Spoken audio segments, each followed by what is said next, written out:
Assalamu alaikum, I'm Aisha and you're watching Samaa News. Here are today's headlines. President Donald Trump has said that Washington is having great success in its dealings with Iran, insisting that Tehran is in no position to develop a nuclear weapon. Speaking aboard Air Force One, Trump also downplayed concerns about energy markets, saying the impact of the conflict had been less severe than many had expected. US President Donald Trump has said that Washington did not need a deal with Iran to get enriched uranium from the country. He told reporters in the Oval Office that Washington could get it right now, and that he did not think Iran could stop it if it wanted. Trump also said that he did not want to meet with Iran's supreme leader, Mujtaba Khamenei, but he added that if Washington and Tehran reached a deal, it was possible that the two would meet. Iran's Foreign Minister Abbas Araghchi has said that Iran and Oman will jointly manage the Strait of Hormuz under international law. Speaking in remarks carried by Iranian and Lebanese media, Araghchi said the two countries have the natural right to coordinate and make decisions on the strategic waterway.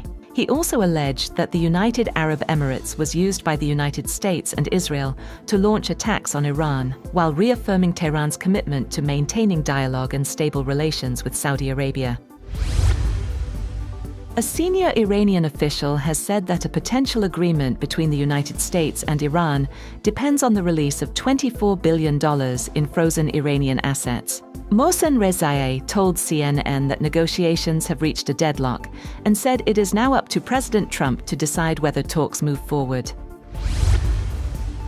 Interior Minister Mohsen Naqvi has met his Iranian counterpart Eskandar Momeni in Bishkek, where the two discussed bilateral ties, regional developments, and security issues. This was their second meeting since Thursday on the sidelines of a Shanghai Cooperation Organization Interior Ministers moot. According to the Ministry of Interior, both sides stressed the need to continue diplomatic efforts aimed at reducing tensions and securing lasting peace in the region.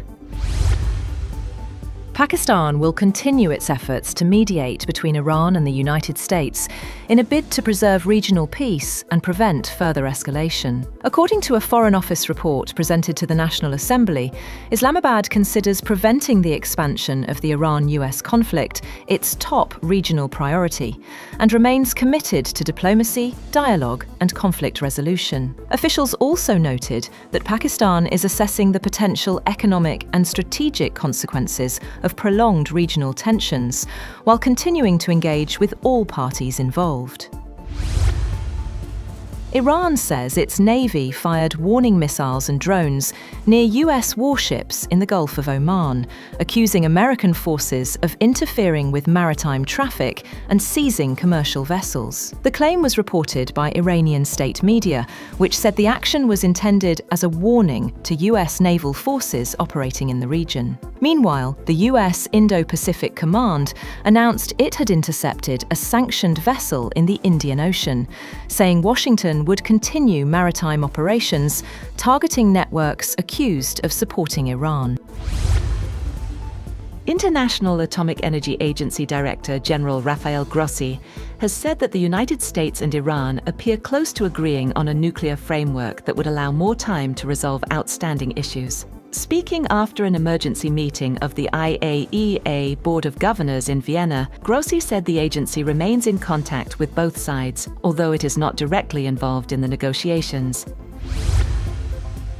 The US House of Representatives has passed legislation to provide aid to Ukraine and impose new sanctions on Russia. The latest sign that some Republicans are willing to defy party leaders and push back against President Donald Trump. The House voted 226 to 195 for the Ukraine Support Act, which reached the floor after languishing for months. A handful of Republicans joined Democrats in signing a discharge petition to force the vote. On Thursday, 18 Republicans and one independent who normally votes with them joined Democrats to pass the bill. The US has imposed sanctions on Cuban President Miguel Diaz-Canel and some affiliated people and entities. The US Treasury Department's website showed that the sanctions also targeted 4 other people and 5 entities, including Diaz-Canel's wife, Liz Cuesta Peraza, two members of the Castro family, and the Ministry of the Revolutionary Armed Forces. The sanctions were announced as President Donald Trump told reporters that the US wanted Cuba to be a nicely run country. Russian President Vladimir Putin has said that he sees no reason at this stage to hold face-to-face talks with Ukrainian President Volodymyr Zelenskyy. Putin said a recent letter from Zelenskyy proposing direct negotiations did not appear sincere, while reiterating that any peace deal would require compromises from Kyiv. Speaking during the plenary session at the St. Petersburg International Economic Forum, Putin acknowledged that Ukrainian attacks have inflicted a certain amount of economic damage, but assured that there is no threat to the economy.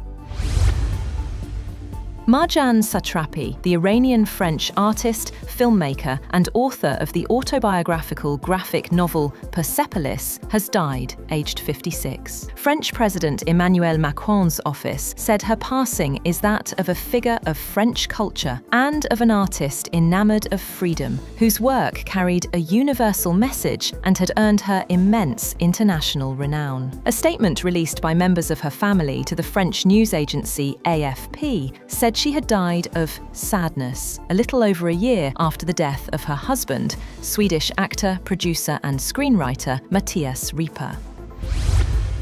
That's all for now. For more updates, visit www.samaa.tv. Thank you for watching Samaa News.